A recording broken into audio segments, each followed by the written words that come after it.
कहानी की शुरुआत में हम कुछ लोगों को सबीना नाम की एक लड़की को कहीं ले जाते हुए देखते हैं। इसके बाद हमें पता चलता है कि ये लोग सबीना को एक हॉस्पिटल में लेके जा रहे हैं क्योंकि उन्हें ऐसा करने के लिए सबीना की माँ ने ही बोला था। दरअसल सबीना को हाइस्टीरिया नाम की एक बीमारी है और इस बीमारी में इंसान एक साथ कई चीजें करता है, जैसे कि एक ही टाइम पर हंसना और रोना। थोड़ी देर बाद डॉक्टर कल सबीना का इलाज करने के लिए उसके रूम में आते हैं। फिर डॉक्टर काल उसे कहते हैं कि मैं तुम्हारा इलाज करने के लिए तुम्हें किसी भी तरह की दवाई या इंजेक्शन नहीं दूंगा और हम बस दिन में 1 घंटा तुम्हारे पास्ट के बारे में बात करेंगे ताकि हमें पता चल जाए कि तुम्हें क्या प्रॉब्लम हो रही है। इसके बाद कल सबीना के पीछे जाकर बैठ जाता है और उससे सवाल करने लगता है और इसी दौरान हमें ये पता चलता है कि सबीना की इस हालत के जिम्मेदार उसके डैड है, जो उसे और उसके भाई बहनों को बचपन में बहुत मारा करते थे। इसके बाद हम काल को उसके घर पर उसकी वाइफ एमा के साथ देखते हैं, जो कि प्रेग्नेंट थी। फिर एक दिन जब काल एमा की कंडीशन चेक करना होता है तो वो अपने साथ सबीना को रखता है और इसी दौरान हमें ये पता चलता है कि अगर सबीना की बीमारी ठीक हो गई तो वो एक दिन बहुत ही अच्छी डॉक्टर बन सकती है। इसके बाद कल एक बार फिर से सबीना को उसके पास्ट के बारे में बताने के लिए कहता है और उससे पूछता है कि तुम्हारे डैड ने पहली बार तुम्हें कब मारा था।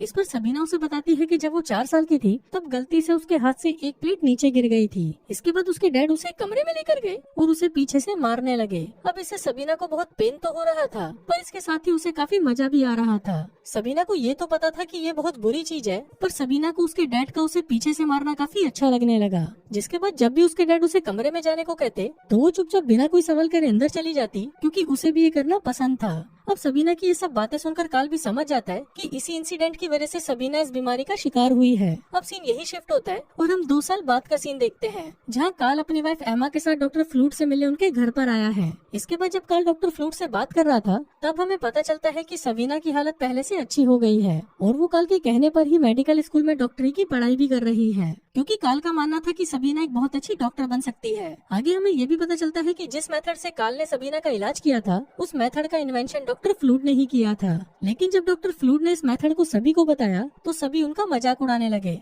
और कुछ डॉक्टर्स का तो ये मानना था कि उनका ये मेथड बहुत ही डेंजरस है, जिससे मरीज की जान भी जा सकती है। पर जब डॉक्टर फ्लूट को ये पता चला कि काल ने सबीना का इलाज उनके मेथड से किया है तो वो ये जानकर बहुत खुश होते हैं। इसके बाद काल सबीना से मिलने के लिए जाता है और वो उसे बताता है कि आज उसने डॉक्टर फ्लूट से उसके बारे में बात की और उन्होंने बताया कि तुम आगे जाकर एक बहुत अच्छी डॉक्टर बन सकती हो। अब सबीना को भी ये जानकर बहुत अच्छा लगता है, क्योंकि वो खुद भी मेडिकल की पढ़ाई करना चाहती थी। अब ऐसे ही कुछ दिन बीत जाते हैं और एक दिन डॉक्टर फ्लूट ऑटो नाम के एक आदमी को उसका इलाज करने के लिए डॉक्टर काल के पास भेजते हैं। दरअसल डॉक्टर ऑटो पहले एक फिजियोएनालिसिस डॉक्टर था, पर धीरे धीरे वो लड़कियों का एडिक्ट हो गया था और अब उसके इसी एडिक्शन को छुड़ाने के लिए उसके फादर ने उसे डॉक्टर फ्लूट के पास भेजा था। इसके बाद डॉक्टर फ्लूट ने उसे काल के पास भेज दिया, क्योंकि काल ने कुछ सालों पहले सबीना को भी उन्हीं के ही मेथड से ठीक किया था। इसके बाद जब काल ऑटो से बात करता है तब उसे पता चलता है कि ऑटो का अपने कई सारे पेशेंट्स के साथ अफेयर चल रहा है। दरअसल ऑटो का ये मानना था कि ऐसा करके वो सिर्फ पेशेंट्स को ठीक ही नहीं कर रहा, बल्कि वो उन्हें जिंदगी में आगे बढ़ने के लिए उनका साथ भी दे रहा है। इसके बाद जब काल सबीना से मिलता है तो उससे बातों के दौरान सबीना उसे किस कर लेती है। दरअसल काल को भी सबीना बहुत टाइम से पसंद थी, इसलिए वो भी उसे कुछ नहीं कहता। फिर जब ये बात ऑटो को पता चलती है तो वो काल को कहता है कि उसे सबीना को सब कुछ करने की फ्रीडम देनी होगी और उसे सबीना के साथ इंटीमेट भी होना होगा। अब ऑटो की बातें सुनकर काल को समझ आ गया था कि उसे क्या करना है, पर इसके साथ ही वो ये भी सोच रहा था कि ऑटो तो खुद यहाँ पर अपना इलाज करवाने आया था, पर वो तो खुद काल को नई नई चीजें सिखा रहा है। इसके बाद एक दिन ऑटो किसी तरह चुपके से उस हॉस्पिटल से भाग जाता है, पर जाने से पहले उसने काल के लिए एक चिट्ठी छोड़ी थी जिसमें उसने लिखा था कि वो अपने बाप से तंग आकर यहाँ से भाग रहा है, इसलिए इसमें काल की कोई गलती नहीं है। इसके साथ ही वो काल को ये भी कहता है कि अगर वो सबीना को पसंद करता है तो उसे सबीना के साथ इंटीमेट होना चाहिए। अब ये पढ़कर काल अपने आप को रोक नहीं पाता और वो सीधा सबीना के घर चला जाता है, जहाँ पर वो उसके साथ पहली बार इंटीमेट होता है और इसी के बाद से ही उन दोनों में अफेयर शुरू हो जाता है। अब उनका ये इंटीमेट वाला सिलसिला कुछ टाइम तक ऐसे ही चलता है और इसी दौरान सबीना काल को कई बार अपने पीछे मारने के लिए भी कहा करती थी, ठीक उसी तरह जिस तरह उसके डैड बचपन में उसे मारा करते थे।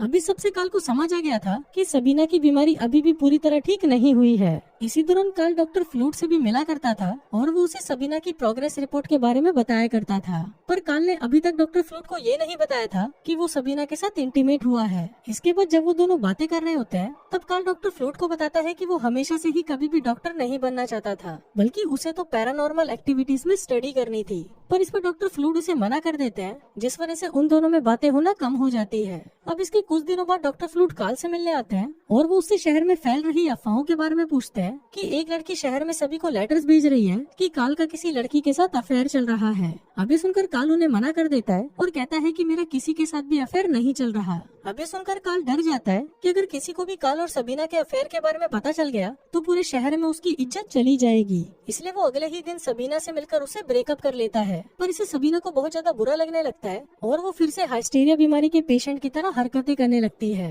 और फिर जब काल अपने घर पर आता है तो उसे पता चलता है कि उसकी वाइफ को भी शहर में फैल रहे लेटर्स के बारे में पता चल गया है, जिस वजह से एमा को लगता है कि काल का सचमुच किसी के साथ अफेयर चल रहा है और इसी के चलते वो कुछ दिनों के लिए काल से बातें करना भी बंद कर देती है। अगले दिन सबीना सीधा काल के ऑफिस में आती है और वो उसको कहती है कि लेटर्स वाली बात सबीना की माँ को भी पता चल गई थी और जब उन्होंने काल से इस बारे में पूछा तो काल ने उसे मना कर दिया कि सबीना अब उसकी पेशेंट नहीं है। अभी सुनकर सबीना को गुस्सा आ जाता है क्योंकि एक तो काल ने उसे छोड़ दिया और अब वो सबसे झूठ भी बोल रहा है कि सबीना उसकी पेशेंट नहीं थी। इसलिए सबीना गुस्से में वहाँ से चली जाती है। अब सबीना को अपनी मेडिकल की पढ़ाई के लिए किसी की हेल्प की जरूरत थी, इसलिए वो डॉक्टर फ्लूट को लेटर लिखकर उनसे हेल्प के लिए रिक्वेस्ट करती है और साथ ही वो उस लेटर में अपने और काल के रिलेशनशिप के बारे में भी उनको बता देती है। अब जब डॉक्टर फ्लूट को पता चलता है कि काल और सबीना का अफेयर चल रहा था तो वो तुरंत काल को लेटर लिखकर उनसे पूछते हैं कि क्या तुम्हारा सच में सबीना के साथ अफेयर चल रहा था। लेकिन इस पर काल उन्हें जवाब देते हुए एक लेटर में लिखता है कि सबीना सिर्फ उसकी पेशेंट थी, इसके अलावा उनके बीच में कुछ नहीं था। अब डॉक्टर फ्लूट काल की बात पर यकीन कर लेते हैं और फिर वो सबीना को एक लेटर लिखते हैं कि तुमने मुझसे झूठ बोला, इसलिए मैं तुम्हारी कोई हेल्प नहीं कर सकता। अब जब सबीना उस लेटर को पढ़ती है तो उसे बहुत ज्यादा बुरा लगता है और वो रोने लग जाती है। इसके बाद सबीना काल के पास आती है जो कि अपनी वाइफ के साथ ये शहर छोड़कर दूसरे शहर जा रहा था।